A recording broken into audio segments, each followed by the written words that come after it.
બાબા, હું નથી આવતી તારી સાથે. લે આ 10 રૂપિયા, લઈ આવ તારી સાથે.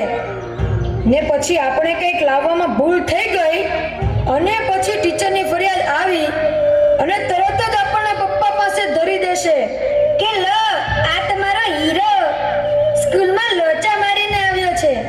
અને પછી પપ્પા જાણ્યા સાંભળ્યા વગર બસ મને ડીબવાનું જ ચાલુ કરી દે. મને પણ એ જ સમજાતું નથી કે આમાં આપણો વાંક શું છે. આપણો શું વાંક? આપણો વાંક એટલો જ કે આપણે બાળક છીએ.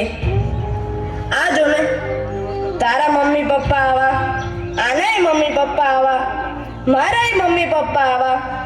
મને તો એ જ સમજાતું નથી કે બધાના મમ્મી પપ્પા પોતાના છોકરાઓ સાથે જ કેમ આવું વર્તન કરે છે.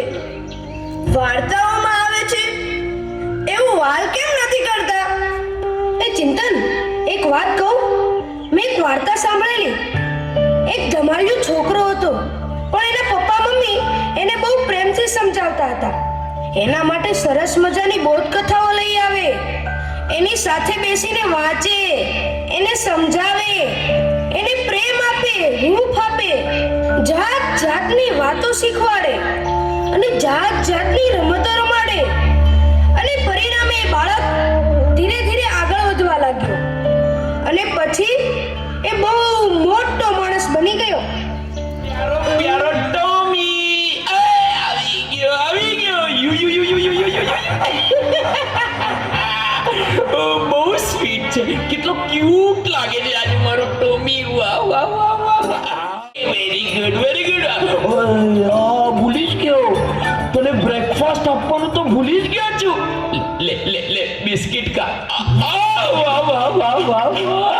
કેવા પ્રેમથી બિસ્કિટ ખાય છે મારો ટોમી, મારો doggy. You you you you you કેવો મસ્તીથી પૂંછડી પટપટાવે છે. વાહ વાહ વાહ વાહ. મને એમ લાગે છે કે તને પૂંછડી પટપટાવતા જોઈને હું પણ પટપટાવું. એટલે પૂંછડી નહીં, મારે ક્યાં પૂંછડી છે.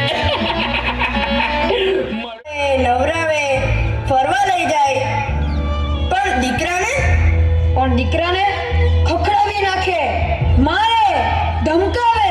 અલ્યા છોકરાઓ, શું કરો છો? શું કરું છો? આટા ફેરાને આશીર્વાદ, બરાબર ને?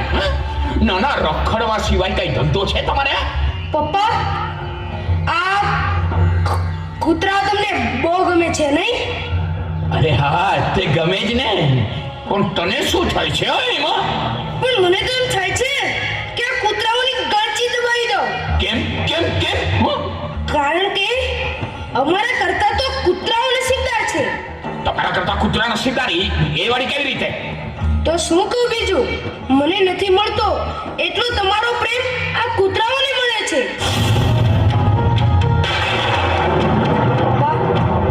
પપ્પા, અમે તમારા બાળકો આ કૂતરાથી પણ ગયા.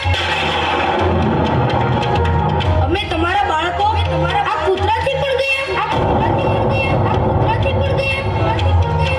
પપ્પા, જવાબ આપો પપ્પા. કેમ કઈ બોલતા નથી?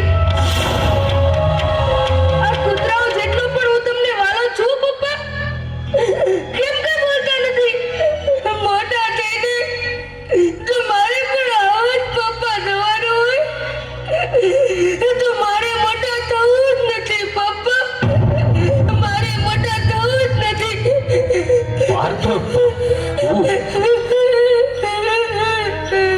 કેમ સનતભાઈ, હૈયામાં વાવાઝોડું કેમ ફૂંકાવા લાગ્યું?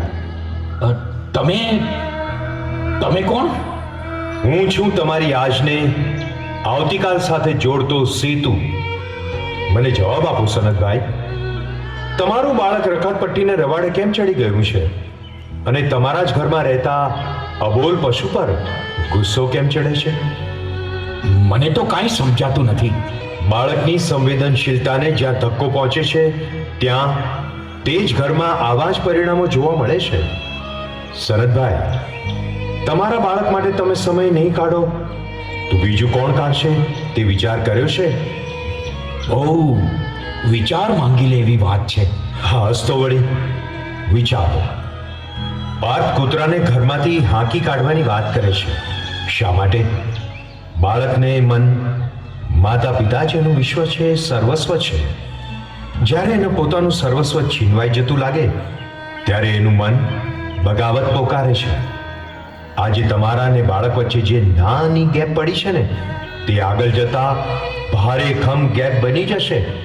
પછી એ માતા પિતાની એકે વાત નહીં માને, નહીં સમજે. એવું ક્યારે નહીં બની શકે.